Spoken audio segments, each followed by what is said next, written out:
The origin of casting storm drains and manhole covers started in New York City in the late 1990s. As a school kid growing up in New York, we would take rubbings of New York City manhole covers. So growing up and then becoming an artist, I wanted to somehow grab the feeling of New York visually as an artist. I was walking one day and I stopped at a beautiful manhole cover and I said to myself, what would happen if I pour plaster into the manhole cover?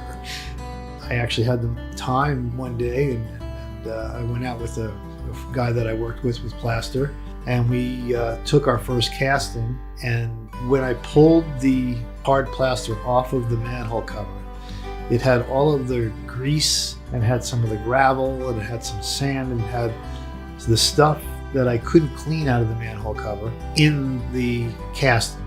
And I looked at it, and at that moment I realized that this is a type of a fossil, that it's a timepiece. It's a moment in time in New York City.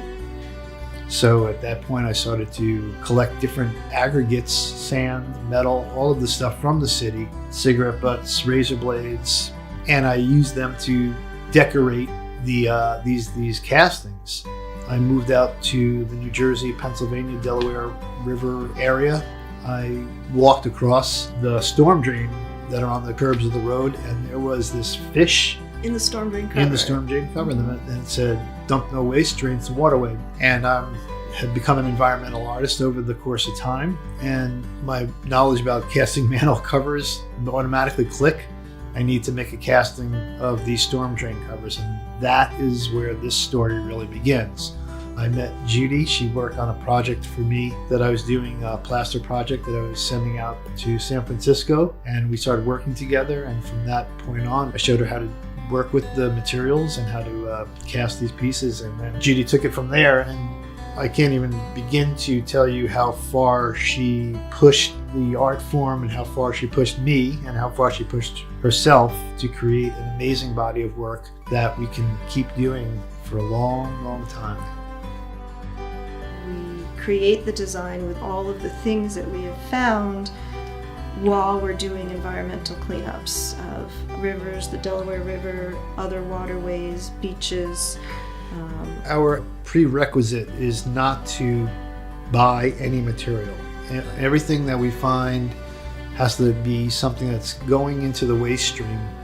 So either we find it on the street or in the river or on the river banks or at the ocean or the beaches, or there are people that now know of our work and they say, I got a drawer full of old jewelry, a drawer full of old watches, a drawer full of old anything. Things that they were going to throw away anyway. They're so done with it. Yeah. Whether it's a friend of ours was a stained glass worker. He had a bin of broken glass that he had no use for. He was going to throw it out.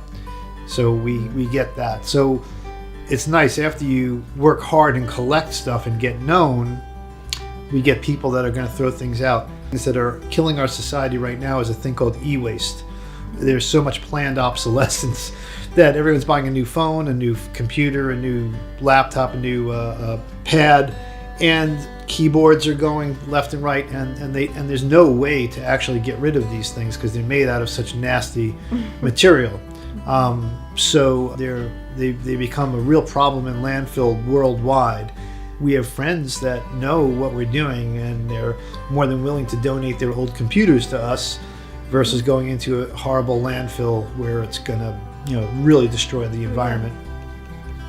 You have to envision what you want the end piece to look like on the wall as far as how it's going to hang. So you have to engineer it. Each step you're doing, you're engineering towards a final product, towards a final piece.